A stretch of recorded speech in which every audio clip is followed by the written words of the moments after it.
uncensored, viral, breaking news. Oh God and Sammy, two stand-up dudes, raw and uncut. Interviews feed the culture in the world, ever changing. The brothers bringing you closer. Mikey tapped in, hottest unbiased content. Like, share, subscribe, leave your thoughts in the comments. Screaming the truth louder than they scream the lies. Unplugged from the matrix, support my guys. Podcast that bypass the test of time. Hip hop uncensored, here to open your mind. Bringing you the latest from the world of entertainment. It's time to get into it. Y'all ready? Let's do it.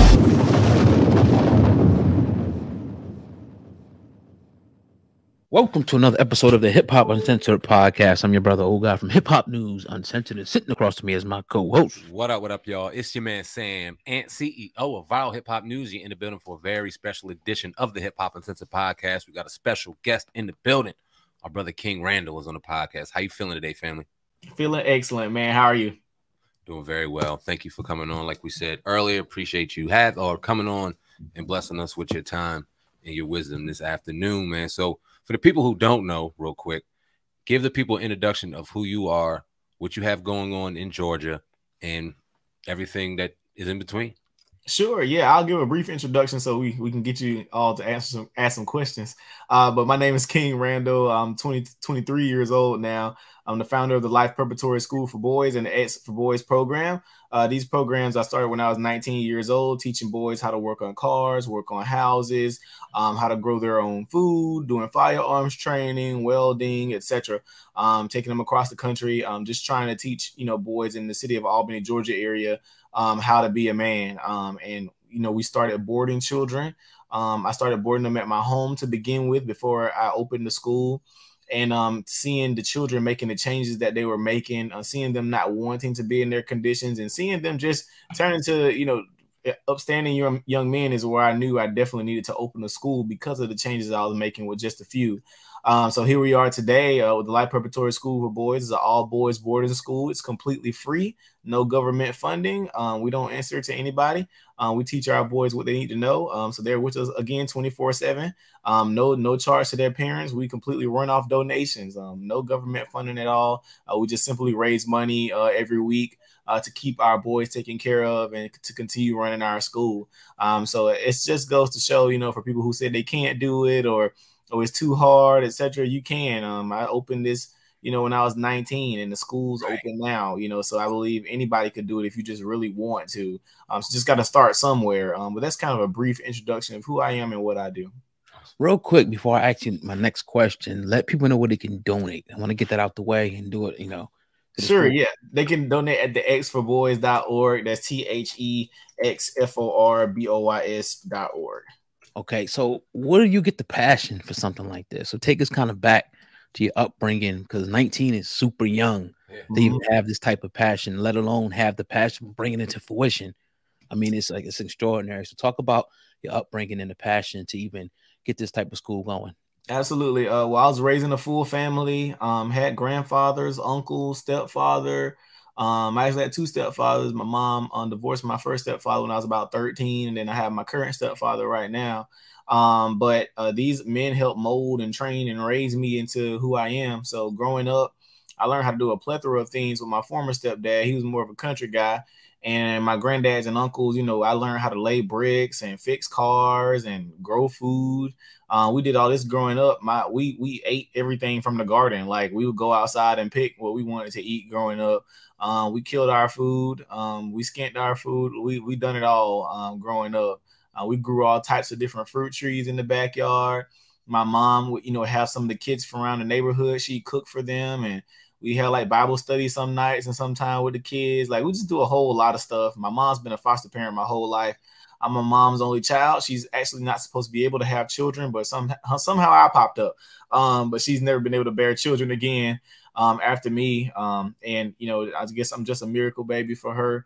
And, I don't have no story, no crazy story or nothing like that. I just grew up in a decent home, and my current stepfather now, he's more of the shirt and tie guy. So he's who I credit for helping me be able to like give interviews and do things like that. So I had a country side of me, and then I got the professional side of me, you know, where I can, you know, turn it on and off and be able to teach, you know, the students how to do these things, you know, how to get your hands dirty, but also go put on a shirt and tie and go do what you need to do in the business world too.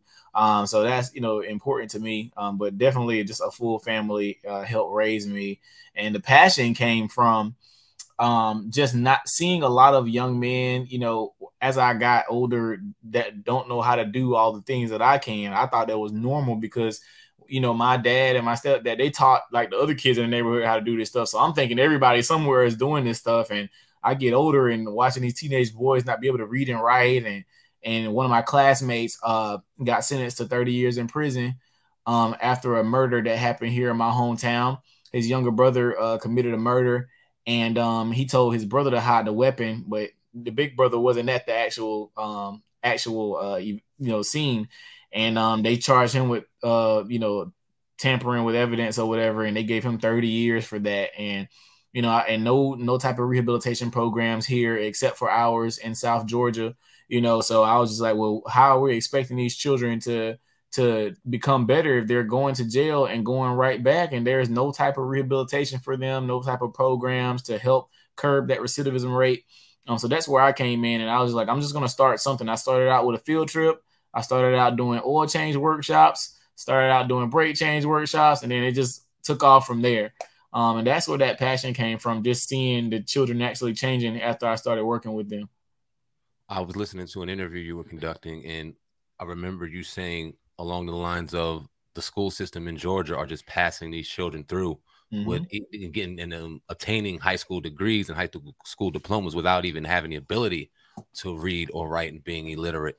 Talk about how the current school system is in Georgia and how that motivated you to do what you're doing right now as well.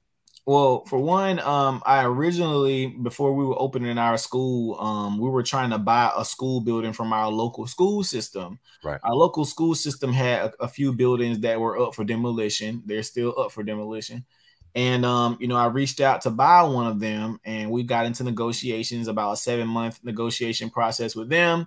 It became a little hectic trying to work with them and trying to, develop a partnership because they wanted to partner with us. And, they were going to provide us with school buses and teachers and stuff to help our curriculum, like just some type of program where they would be dually enrolled in the public school as well as with us. They would receive a diploma from us. We could teach what we wanted to teach and how we wanted to teach it. That's how it was sold to us in the beginning. Then we got a contract back that said that we could not open a private or a charter school out of that location unless they taught the core curriculum. And I'm like, that's not where we're going with this. We're trying to open our own school to teach what we want to teach, not what you want to teach. If that's the case, we're just opening another branch of the Dougherty County school system. That's not how this is about to go. So anyway, we got into a big shebang with them about that contract. A lot of things happened with that, newspaper articles, news interviews. It was a bad time. At that time, people accusing me of different things and people not allowing me to tell my side of the story because, they have the media in their pocket. I'm this 21-year-old kid at the time who they think is just dumb and just doing whatever, but they thought I was dumb, So that was the issue I had with them. And right now, the school system right now in Albany, we have the highest graduation rate in the state. And these children are graduating, but only 39% of them are graduating proficient in reading, and only 19% of them are graduating proficient in math. So these children essentially can't read and write or do math, but they're graduating. That's the part we're excited about. And I don't understand how we could see those statistics and then not have a complete overhaul of the whole school system, because how exactly is that happening? I'm having children in my program. Every last one of the children at the school right now are behind. Every single last one of them. All of them have trouble writing. All of them have trouble reading. And they're, on the 4th grade level, in my opinion, 3rd grade level, in my opinion, on reading and writing. They're supposed to be in the 6th grade, but we're trying to catch them up to where they're supposed to be. But that's what we're looking at, you know, in our local schools right now, and the discipline issues. People, every time we go somewhere, people are always like, how can I get my children to act like your students? I'm just like, it's simple discipline. It's nothing crazy. We're not having them do nothing we wouldn't do. It's just simple discipline and having expectations for them. They go to school, have no rules. They go there and do whatever they want to do. And there's no consequences for anything, you know, is absurd, you know, and teachers can't even teach because they're having to discipline all day and have to keep calling the school resource officer, and they got 40 kids in their classroom and they can barely keep up with all of them. Like, it's a lot. It is a lot, you know, that I could dig into, but that's the game. I mean, that's where we at. Talk about how you came up with the curriculum. Like, you take us through that whole process. Sure. Well, for one, we just use a basic curriculum. I don't think there's anything wrong with the curriculum at normal schools. It's just the discipline and the teachers. Teachers, people dog on teachers a lot, but people don't know as a teacher how difficult it is to deal in a school system that's not helping you either. So people don't look at the teacher side of the perspective when we're talking about schools.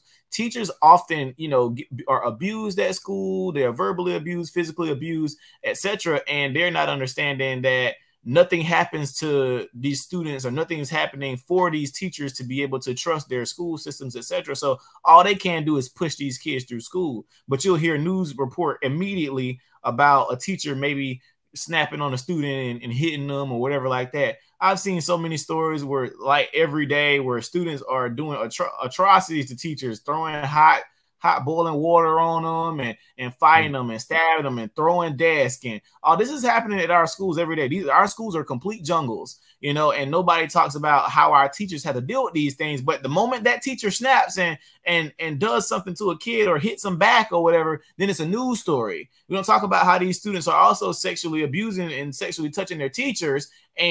But if a teacher were to do something to a student, then it get put all over TV, this chastising or whatever. But we're not talking about how these students are doing these same things to teachers, and teachers are reporting these to these school systems, and nothing's happening. You know, so we're not talking about that side of the spectrum either in regards to talking about teacher-student relationships. So I mean, definitely speaking about teachers is huge for me, because we don't talk about those things, and these are other reasons why teachers push, you know, kids through school. I won't say every teacher is out here wanting to be a great teacher, etc. But after a while, you go into the teaching business and you're wanting to be a great teacher, etc. Then you get there, no support, nobody having your back, barely getting paid good, no funding, etc. All of this combined, you know, is an issue.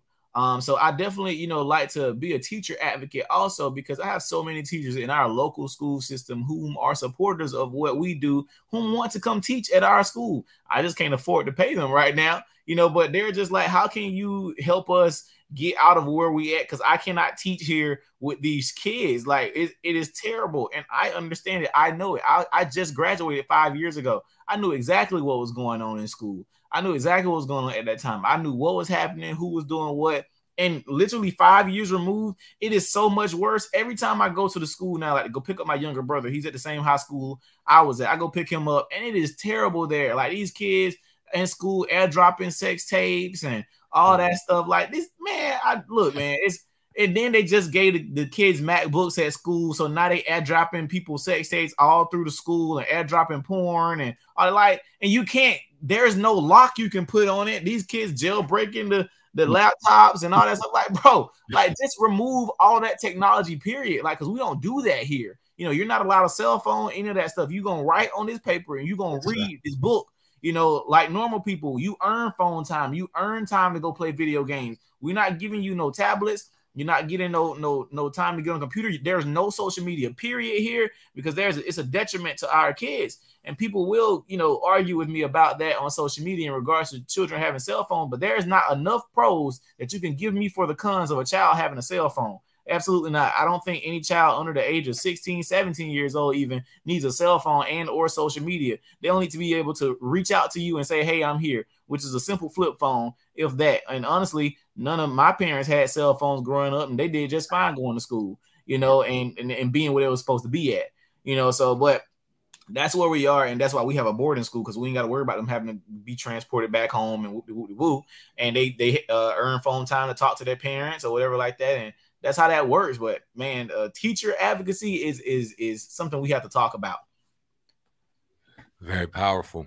Now, I was on your Twitter yesterday, as a matter of fact, and I seen some things going on. Now, obviously, there's a lot of good that comes out of what you're doing, but there's also a lot of hurdles that you have to cross and things you got to deal with. Being the type of brother that you are, doing the type of thing you're doing for the type of young men you're doing them for.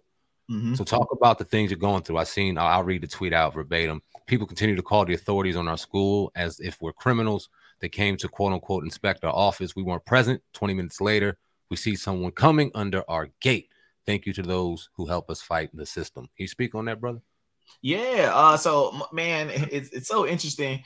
Most of the time we always talking about, you know, who's hurting us and what's happening. And literally almost all the pushback that I've gotten for opening our school, or all the people keep calling to report us, is all black people. And it irritates me so bad, because I'm just like, why? But it was before, because I used to be very outspoken about what was happening in our community, what needed to be done, and who's not doing it.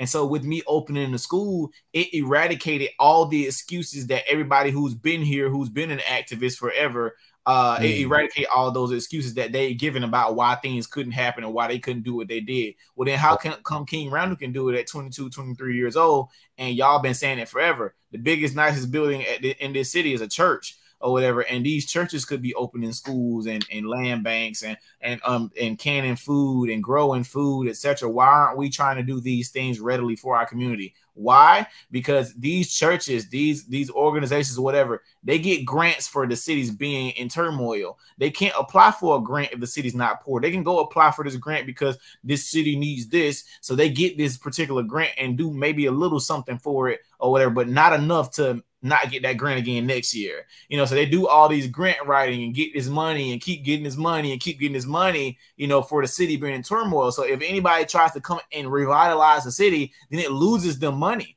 because they can't say or give these statistics about how terrible the city is. You know, so people have been calling, you know, to report us and check and see what we doing and blah, blah, blah, but they can't come in here without a warrant. I've said that multiple times. You cannot come in our facilities without a warrant. You know, and we've already been approved and inspected for our building already. You know, so there's nothing else that you guys need to come see. I don't care how many times they report it. Unless you have a warrant, you will not be stepping foot in our school. But I would love for y'all to come with a warrant. I would love to record y'all coming up here with the police and all that stuff just to come look at us having school in a freaking building like we doing something. Meanwhile, we got people right outside in this neighborhood that sell drugs and murders that still ain't being solved and all that. But mind you, I'm out here trying to teach kids how to be men and teaching them and taking them on field trips and showing them, you know, how to grow their own food and teaching them how to fix cars and all that. Never mind that. Call the police on me. So you can't call the authorities on people that you need to be calling them on, or going to inspect some of these schools that are not up to code, etc. So that's where we at. So people definitely keep calling. I don't care. We're going to keep doing our thing. We have all of our ducks in a row. So as long as they keep calling, we're going to keep schooling and we're going to keep taking more students. You said something that kind of made me want to ask you this question a few moments ago. You talked about, you know, eliminating all the excuses why people can't open up schools. Are you familiar with Dr. Umar Johnson by any chance? Yes, I am. He's been trying to open a school for a long time. Do you have any perspective on that? Yes. You ever talked to him? Reached out to him? Yeah, he's been raising money since I was about in the 4th grade, I believe. But right. I have no words to say about Dr. Umar. That's it. Awesome.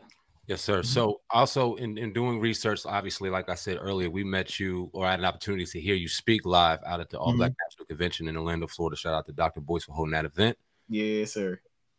As doing research, I noticed that it seems as though, and I'm going to get a little political, a lot of the conservative TV stations allow you the platform to at least speak what you want to say. This is just from me. I don't have a political line down, anything. I'm sitting right down the middle. And I noticed a lot of the pro-democratic kind of channels, they shit on you, for lack of a better term. They dissed you. They destroyed your name. And I was like, wow, the thing this brother's doing, you would think reflect the ideals of what exactly why we're trying to get somebody in office. They're trying to elevate black people. But then when you look at it, they go out of their way to insult you. And then it kind of goes along the lines of when we see a lot of our hip hop, comedic, urban type of celebrity vouching for the Democratic Party come election time. It just all begs the question on what's really going on. Right. So what's your thought on my original question on how do you feel about the conservative platforms that you would think wouldn't give you anything, allow you the chance to speak with a Democrat where you think they would insult you and throw dirt on your name? You know, what's crazy is I think in 2020, President Trump invited me and the kids to the White House, surprisingly. At that time, I was anti-Trump, anti-whatever, and one of the White House staffers saw what we were doing on Twitter. Mind you, I didn't have any followers at the time, actually, but they just happened to see what we were doing because one of my posts went viral. I was teaching the boys how to do sheetrock in an apartment complex, and we got invited to the White House. Great experience, had a blast. That was some of my boys' first plane ride. They put us in a super nice hotel and all this stuff. I mean, we had a blast, but while we were there and like to see the love that we were getting, because do understand things happen on both sides that when we listen to it in the media, it gets screwed up because of how the media wants us to view a certain person or whatever like that. So you take a look at Donald Trump or whatever. If you ever go watch an unedited speech of him, like just watch one full hour. I'm not saying you gotta like him, and just watch one full hour and then watch what TV said he said. And we were there at a speech he gave, and what he said versus what we heard back on social media when we started scrolling. I'm like, well, that's not what he said. He wasn't saying that or whatever. That's not what he said. Even my boys they was like, we was there, and that's not what they said on Instagram. I'm like, I know this is what they do, but they also do this to Democrat side too. So you got conservatives who will go listen to a full speech of what a Democrat say, and then they'll chop up their speech and then like, look at what the Democrat said. I'm like, nah, bro, that ain't what he really said. You know, so it's a game they both play trying to keep people, you know, spread apart. But I don't care whose platform I go on. I don't care who accepts me. I don't care if Tucker Carlson called me or Charlemagne called me. I'm gonna go on everybody's show to give my message. My goal is to give the message. And it resonates with both sides. I don't care who you are. Now, I will say more conservatives like my message because of I'm traditional. I'm not with none of the LGBT stuff or whatever. I'm not letting my boys say they want to be a girl. I don't mind. Now, I will say I don't mind them being a homosexual. I said I have a problem with them wanting to be a girl. There's a difference. I don't care what you decide to do in the bedroom. That has nothing to do with me. I don't care what you decide to do. At the end of the day, your sexual preference is literally what you decide to do in the bedroom.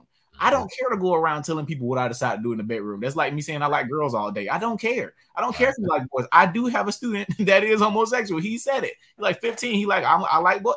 I don't care. You're still going to learn how to be a man. You're still going to learn how to fix these cars. You're still going to learn how to read. You're still going to learn how to write. I don't treat him no different. He's one of my favorite kids. I don't mind it. Other boys don't bother him. They get along just fine. You know, so, but of course, when they first found out, oh, you gay, you know, like that, but they don't even, I had a stern conversation with them. I'm like, look, bro, it don't matter. That's what he decides to do in the bedroom. That's simply what it is. Other than that, it ain't us to parade around and all that stuff. That's not your identity. Your identity is that you're a black man, period. That's your identity, you know, and that's what I want them to stand on. But other than that, I'm super traditional. You know, we teach them to love women.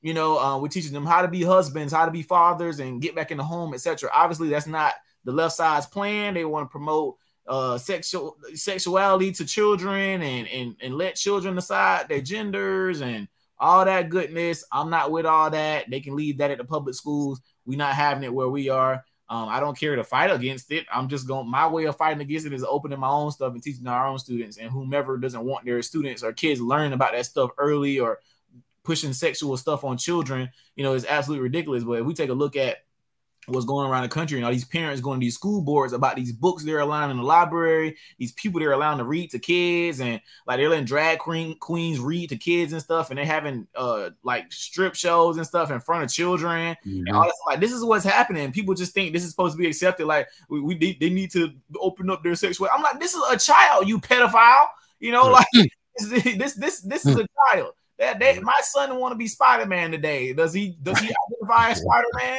My son loves Sonic. He wants me to call him Sonic right now. So you know what his name is? He's Sonic, because I'm gonna call him Sonic. But you're not gonna tell me that you want to be a girl. And I'll be real with you, like people, like some guys will get mad. Let's say their son might pick up a girl toy or something like that. I've had my son pick up a little girl toy, like a little pink toy or something, but he's not looking at it in the manner of it's a girl toy. He's just playing with it because he want to play with it. So I'm not like, hey, you better not play with that. I'm not. Just you're 3. Like, play with the boy. I don't care. You know, I don't care if it's pink. That ain't got to do with me. Now, it ain't no doll. That's a difference, but it's a girl toy because it's pink or whatever. But it just does all the same stuff that a boy toy would do. He wants to play with it. Play with it. I don't care. Like, because I'm in your life. I am the biggest influence in your life. He mimics me to a T. You know, so I don't care about stuff like that, you know, or even what my students may listen to when they go home or whatever, because I know I'm the biggest influence in their lives right now. You know, so that's important, man. But I just be going a little everywhere. But to answer your question, I don't mind, you know, going to whatever side. Whoever want to hear from me, I'll talk to them. But of course, more conservatives will listen to me because that's what they're not pushing on that side. That side is straight. You know, top masculinity is toxic and blah, blah, blah, and all that stuff. So whomever want to hear me over there, sure. If you don't, oh, well. But I'm going to give my message to whoever wants to hear it. I don't care what platform it is. Talk about your plans for expanding, you know, the business, maybe opening another state, different part, you know, Georgia. Talk about that if there's any. Yeah, so we definitely plan to expand eventually. Of course, once we come into more funding and getting more yearly supporters and potentially getting different endowments from different supporters, that will enable us to open up, you know, for more you know, expansion in other states and other cities and things like that. But of course, I'm not one of those people who want to do like a franchising thing and just be out here just opening them all up everywhere and doing different branches and pay your fees and I ain't never been to the city. No, I want to make sure that what we're doing is serving those children in that area. So what the children in Albany, Georgia may not be what the children in Detroit need. I might need to fix it up for the children in Detroit because the need in Albany here may be different, or the children in Houston may be different from the children in Detroit. You know, so we have to figure out what do the children need there. We have to do a case study. You have to have a few book club sessions and a few conflict corner sessions that I do, like and figure out, engage what the kids and the boys need in these different areas for us to gauge and figure out a curriculum, because our students all over everywhere need different things. They need different teaching. They need different types of teaching. All of them aren't the same. There are different cultures all over the country. Like South Georgia's cultures are different from North Georgia. Like literally, like we do different stuff. We eat different food. We cook stuff different. South Florida is different from North Florida. Like there are different cultures everywhere. Sure, we are insane, like under one big umbrella culture, but there are different cultures everywhere. You know, people in Houston say different slang. Like you eat different food. People in California don't drink sweet tea. Like it's a lot of different stuff, you know. So that's just something, you know, I want to make sure I do. I don't want to just be out here opening 20,000 schools and I ain't been in neither one of them. I want to make sure we're actually serving those students and those students are actually changing. What's your message? Sorry about that.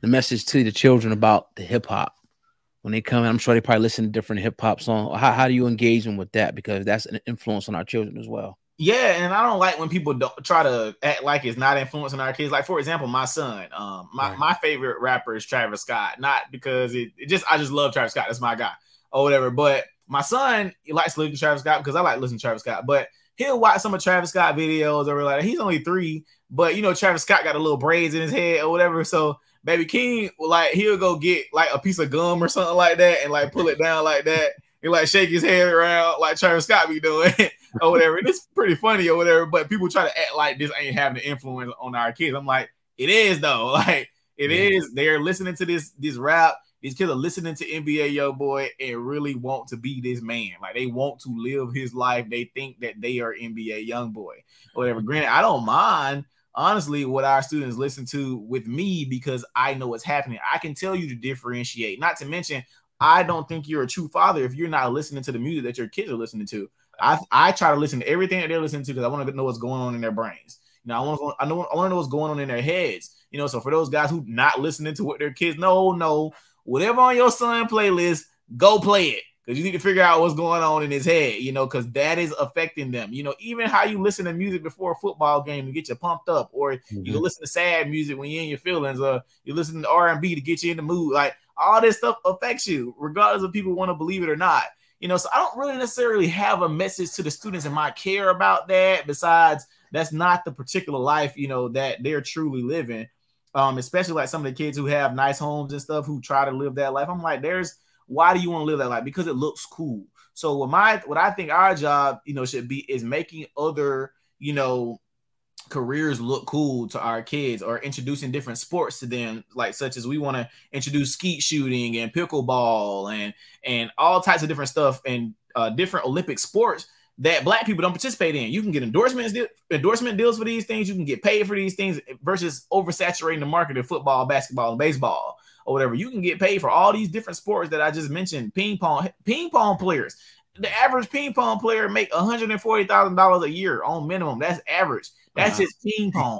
You know, so imagine a good ping pong player. I'm telling what he making or whatever. But every sport we get into, we take over. Go get into these different sports. Have you seen the black man in golf? What's his name? Tiger Woods. He's the best. You know, everything we get into, we the best. Even hockey. The last few, I think one of the hockey covers was a black guy. You know, whatever. Because when we get into the sport, we take it over because we just naturally athletically inclined more than other people. You know, so that's just basic facts. You know, so I think it's important, you know, for us to introduce different sports to our kids, introduce different things to our kids. That way, we ain't too much worried about hip hop because we know other stuff that looks cool to our kids. See, other people worry about hip hop a lot with their kids because they're not the biggest influence in their lives and they're not showing their kids other outlets. Andre 3000 said, how you going to tell a boy that ceiling's a sin when you're not offering new ways to win? And I think that was a huge bar, because how can I tell him that ceiling's a sin and I'm not offering new ways to win? So I'm going to show you all these different ways to win so that way you don't have to go keep sending. How is hip hop, how's the culture embrace King Randall? We see how a lot of the mainstream personalities within the culture, they gravitated towards other people attaining to do what you tried to do because they were great speakers, because they were charismatic, they were larger than life, you could say, and they embraced them. They may have embraced them with coin, who knows? As you fundraise and as you grind and as you do the things that they sit back and tweet about and post about, you're actually doing it. How have they embraced you? Have they offered, and you don't have to name any names, have they offered funding? Have they offered assistance? Have they offered any type of help to further your goal and further your mission and what you got going on? Yeah, I will say Dr. Boyce was one of the first, you know, big people to help out and give funding. I can call them and things like that. And there are a few other people who gave, a few people who actually took from me, you know, and that's just the game. You know, you live and learn to figure out who to trust. You discover things about different people. You know, people you look up to, you know, they turn into your enemy.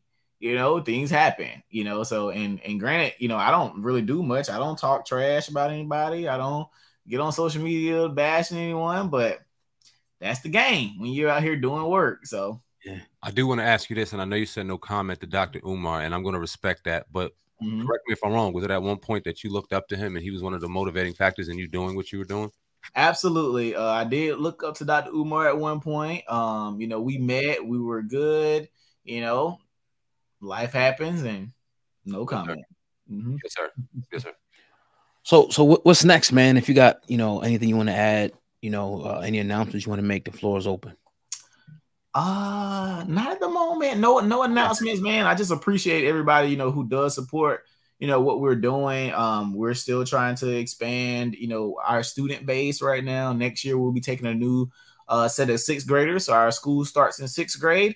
And they will graduate with us. So even though the school will be 6 to 12, we're not taking like any children, you know, in the 12th grade, 11th grade. No, they have to grow all the way through the school. So they start in 6th grade and they move to 7th grade. We take a new round of 6th graders. And so they kind of grow every year. That's how that will work. So that way they would already have been ingrained in our culture at Life Prep all the way till they get in high school. And, you know, when they go to college, you know, they'll still have these things in their system. We also want to make sure we're breeding, you know, our next officials, our next doctors, our next lawyers, our next police officers. We want to make sure we're saturating the area with people that we've raised. I think that's important because we don't get our students and our kids into different areas where we may be lacking or we may be getting done injustice because 94% of prosecutors are white. You know, so what are we expecting to get when we get sentenced or things like that? If we had black prosecutors, things would happen. Well, we have a racist police system. Well, let's stop. We have racist people in that system. If you go saturate that area with black police officers that we've raised, no longer a racist system.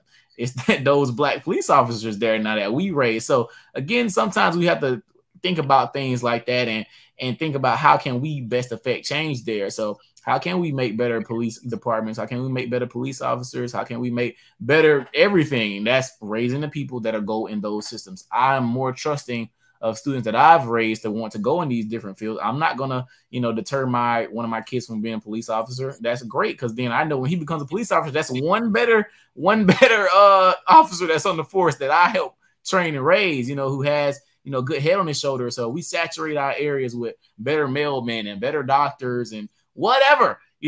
Our communities will be better. So that's something I wholeheartedly believe in. But I don't have any major announcements or anything, but people can follow us again. Go to our website at thexforboys.org. That's THEXFORBOYS.org. You can go there to see all of our photos, the different things we taught the boys, see photos of the boys. Go there to see how to donate. We got Amazon wish list, Walmart wish list. However you wish to donate, you can. We have merchandise you can order, all types of things, and always end with the same quote from one of our local hometown hero rappers. His name is Cantrell. He says, "Obstacles are optical illusions. They're not really there. Jump high anyway. Jump high just in case." Appreciate you. King Randall and Hip Hop and Sense of Podcast. Keep being great, brother. Keep servicing them young men out there in your community. You always have a platform, brother. Salute. Thank you so much. Peace. All right, man. Much success to you. Thank you. Cool. Thank you, brother.